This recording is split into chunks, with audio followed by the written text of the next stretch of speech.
வணக்கம். இது தமிழ் செய்தி யூடியூப் சேனல் வழங்கும் சிறப்பு அண்மை செய்திகள். நீங்கள் நலமா என்கிற ஒரு புதிய திட்டத்தை தமிழ்நாடு முதலமைச்சர் மு க ஸ்டாலின் அவர்கள் தொடங்கி வைத்து நலத்திட்டங்களின் பயனாளிகளுடன் தொலைபேசியில் உரையாடினார். அவர்களோடு உரையாடி அந்த திட்டத்தின் பலன்கள் எந்த அளவு சென்று சேர்ந்துள்ளன என்பதை அவர்களிடம் அவர் உறுதி செய்தார். இதன் தொடர்பாக அவர் வெளியிட்டுள்ள ஒரு அறிக்கையில், உங்கள் நலனை காக்கவே நான் உழைக்கிறேன், அதன் மற்றொரு அடையாளம்தான் நீங்கள் நலமா திட்டம் என்று அவர் கூறியிருக்கிறார். திமுக ஆட்சி பொறுப்பேற்ற பிறகு நாள்தோறும் எத்தனையோ முத்திரை திட்டங்களை தொடங்கியுள்ளோம். அப்படி ஒரு திட்டம்தான் இன்று தொடங்கி வைக்கப்பட்டுள்ள நீங்கள் நலமா என்கிற புதிய திட்டம். இந்த திட்டத்தின் முதன்மையான நோக்கம் மக்கள் நல்வாழ்வுக்காக வகுக்கப்படும் திட்டங்களின் பயன்கள் மக்களுக்கு வந்து சேர்வதை உறுதி செய்வதற்காக இந்த நீங்கள் நலமா என்கிற திட்டத்தை தொடங்கியிருக்கிறோம் என்று அவர் கூறியிருக்கிறார்.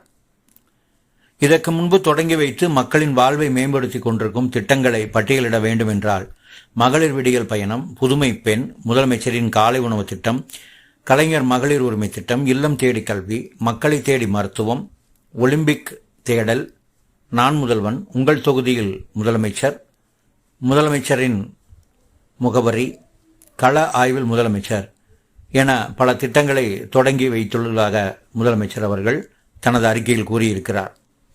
இந்த திட்டங்கள் அனைத்தும் கோடிக்கணக்கான மக்களை மகிழ்வித்து வரும் திட்டங்கள்.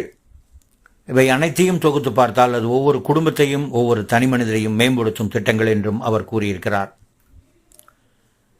இந்த திட்டங்களால் பயன்பெற்ற மக்களினுடைய புள்ளி விவரங்கள் என்று அவர் கொடுத்திருக்கிற விவரங்கள் என்னவென்றால், கலைஞர் மகளிர் உரிமை திட்டத்தின் மூலம் 1,15,16,292 மகளிர் ஒவ்வொரு மாதமும் 1000 ரூபாய் உரிமை தொகையாக பெறுகிறார்கள்.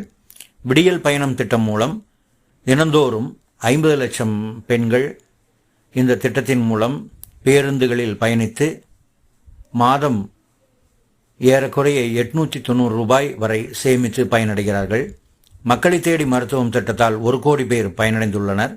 முதலமைச்சரின் காலை உணவு திட்டத்தில் நாள்தோறும் அரசு பள்ளி மாணவர்கள் 16 லட்சம் பேர் வயிறார காலை சுற்றின்றி உண்கிறார்கள்.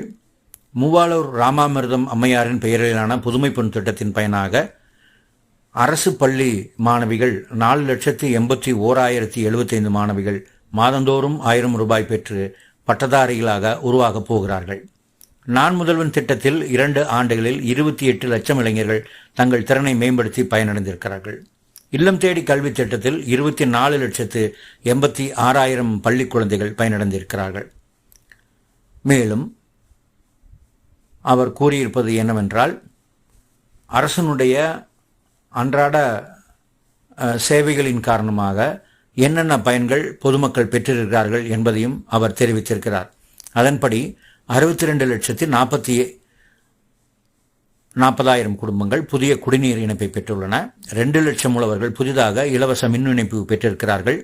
உயர்த்தப்பட்ட ஓய்வூதியத்தில் 30 லட்சம் முதியோரும் 5 லட்சம் மாற்றுத்திறனாளிகளும் மாதந்தோறும் பயனடைகிறார்கள். நம்மை காக்கும் 48 திட்டத்தால் 2 லட்சம் பேரின் உயிர்கள் காப்பாற்றப்பட்டுள்ளன.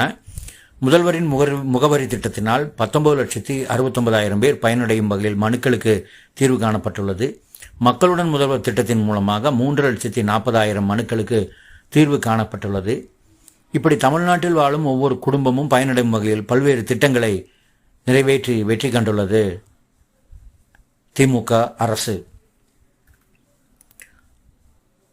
என்று அவர் தனது அறிக்கையில் கூறியிருக்கிறார். பேரறிஞர் பெருந்தகை அண்ணா வழியில் ஏழைகளின் சிரிப்பில் இறைவனை காண்போம் என்றார். அதனைத்தான் இப்பொழுது மக்களின் முகங்களில் நான் காண்கிறேன் என்று அவர் கூறியிருக்கிறார். அந்த மகிழ்ச்சியை மேலும் உறுதி செய்ய இப்பொழுது துவங்கப்பட்டுள்ளதுதான் நீங்கள் நலமா என்ற திட்டம். இந்த திட்டத்தை செயல்படுத்துவதற்கென உருவாக்கப்பட்ட வலைத்தளத்தில் நான் இங்கு தொடங்கி வைத்து ஒரு சில பயனாளிகளுடன் உரையாடி அவரின் கருத்துக்களை கேட்டெழுந்த பொழுது உளம் மகிழ்ந்தேன். ஒவ்வொரு குடும்பத்தினரது குரலையும் கேட்டு அவரது குறைகளை போக்கும் அரசாக திராவிட முன்னேற்ற கழக அரசு செயல்பட்டு வருகிறது என்று கூறியிருக்கிறார் தமிழக முதலமைச்சர் மு க ஸ்டாலின் அவர்கள். தமிழ்நாடு அரசின் நலத்திட்டங்கள் குறித்து மக்களிடம் பெறப்படும் கருத்துகள் இந்த வலைத்தளத்தில் பதிவேற்றம் செய்யப்படும் என்றும் கோட்டையில் உட்கார்ந்து திட்டங்கள் தீட்டி அறிவிப்பதோடு தனது கடமை முடிந்துவிட்டதாக தான் எப்பொழுதும் நினைப்பதில்லை என்றும் அவர் கூறியிருக்கிறார். ஒவ்வொரு திட்டமும் பல்லாயிரம் கோடி ரூபாய் மதிப்பிலானவை, கடுமையான நிதி நெருக்கடி சூழலில் நிறைவேற்றப்படுபவை. எனவே ஒதுக்கப்படும் நிதி ஒவ்வொரு குடிமகனையும் சென்று சேர வேண்டும். நலத்திட்டம் 1 ரூபாய் என்றாலும் அது மக்களிடம் வந்து சேர வேண்டும் என்று நினைத்து தான் திட்டங்களை தீட்டுவதாக அவர் தனது அறிக்கையில் கூறியிருக்கிறார். மேலும் இது போன்ற புத்தம் புதிய அண்மை செய்திகளுக்கு இணைந்திருங்கள். தமிழ் செய்தி யூடியூப் சேனலுடன். உங்கள் மேலான ஆதரவுக்கு நன்றி. தொடர்ச்சியாக உங்கள் ஆதரவை கொடுங்கள். ஷேர் பண்ணுங்க, சப்ஸ்கிரைப் பண்ணுங்க. நன்றி, வணக்கம்.